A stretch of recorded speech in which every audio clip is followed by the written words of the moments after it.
Halo, nama aku Sela. Aku mahasiswa semester 5 di Universitas Belanga Jakarta dan aku tinggal di Bekasi. Aku mau ceritain pengalaman aku. Sebetulnya aku bukan orang yang bisa melihat, tapi aku lumayan sensitif gitu. Jadi kalau kayak ke tempat-tempat tertentu itu bisa ngerasain kayak aura yang nggak enak gitu.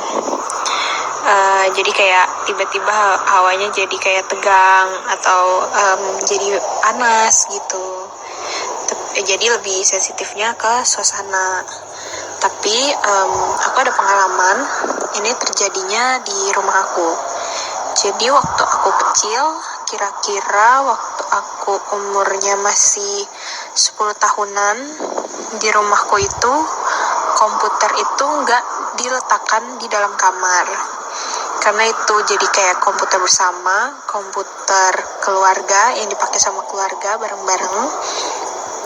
Itu komputernya diletakkan itu di ruang makan, yang mana beberapa meter dari pintu yang ngarah ke dapur. Jadi posisinya samping-sampingan tapi berjarak. Jaraknya itu jauhnya kira-kira 3 meter.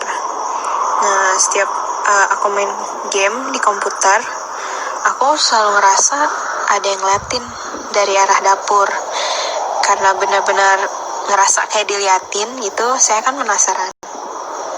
Terus aku melirik ke arah pintu dapur. Meliriknya itu kan kayak kita ekor mata itu pasti bisa ngeliat kan ke kiri gitu. Aku lihat ada yang ngintip, tapi cuma setengah badan. Dia perempuan, bajunya putih, tinggi, rambutnya panjang, itu panjangnya semata kaki, kusut, bahkan cenderung gimbal. Warnanya itu hitam pekat, sangat menyeramkan. Tapi saya nggak lihat wajahnya persis, tapi yang saya ingat itu wajahnya sangat putih. Jadi bawah matanya itu hitam sekali. Jadi kayak kantung mata, tapi warnanya hitam pekat.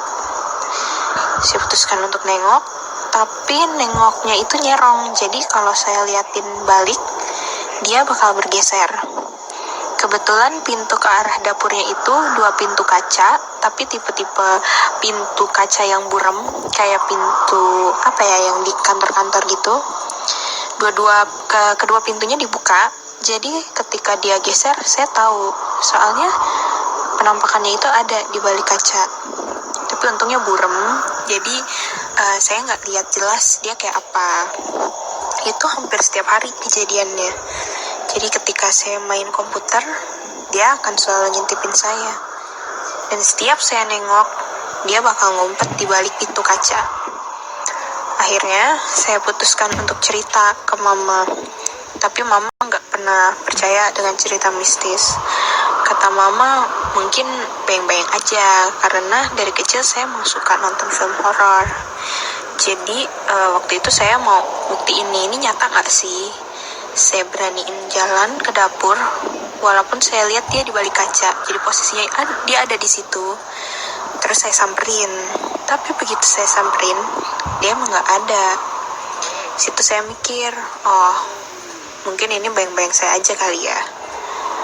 Nah, suatu hari tetangga sebelah rumah saya datang untuk main komputer sama saya.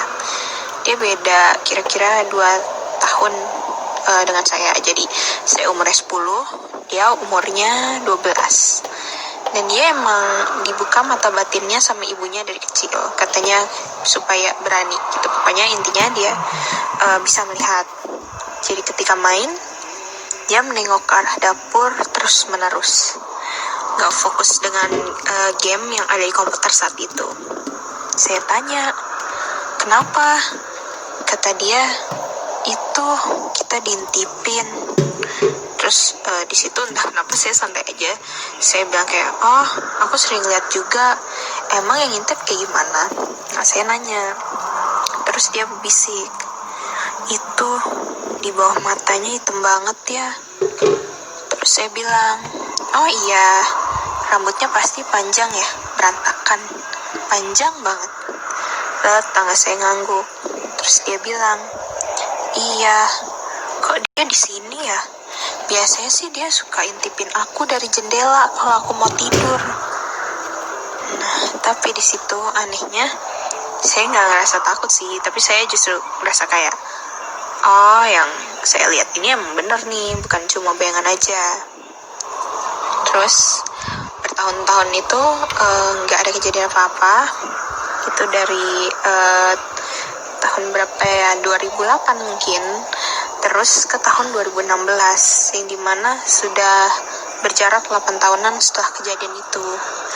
2 pintu yang mengarah ke dapur itu akhirnya ditutup dengan lemari besar, dan dibuatin pintu lain ke arah dapur, tapi hanya 1 pintu yang sering kali ditutup sekarang. Entah kenapa dapur jadi tempat yang hawanya tuh nggak enak. Adik sepupuku aja yang umurnya 4 tahun, dia aktif banget kan, suka banget yang namanya kejar-kejaran. Tapi satu sih yang dia nggak pernah mau masuk, itu ke dapur. Bahkan kalau udah malam aja, lampu dapur kan dimatikan, itu gelap gulita. Kucing aku pun takut untuk kesana.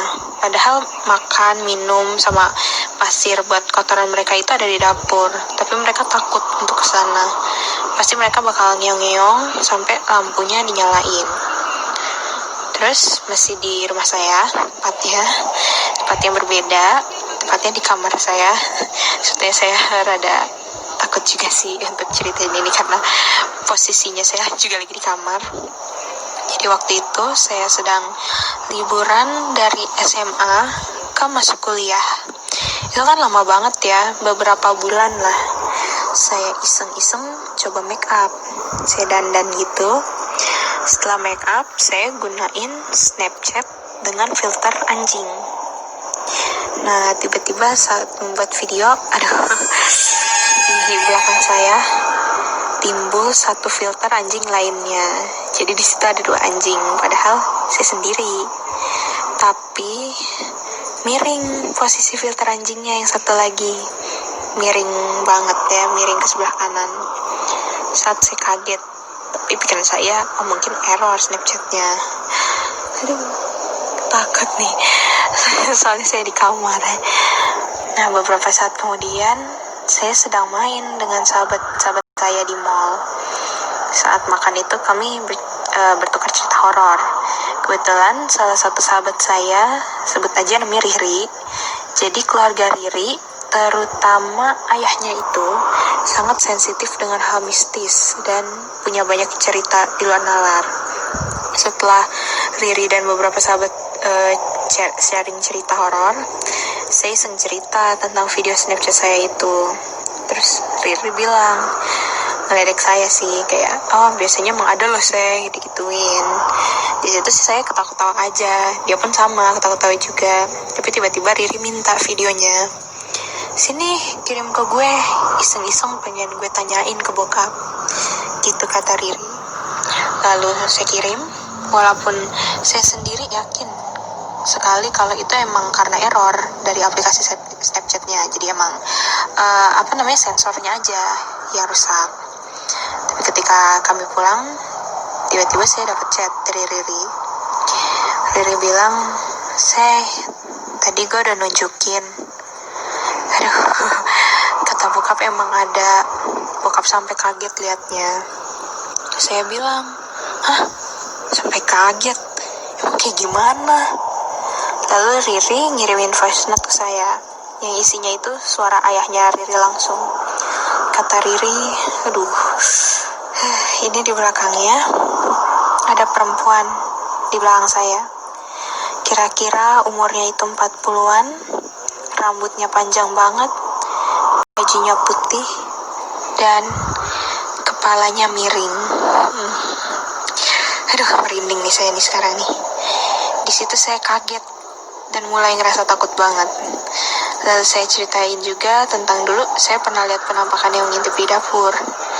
Lalu ayahnya Riri langsung tahu dan bilang sama saya, oh iya, itu dia, makhluk yang sama.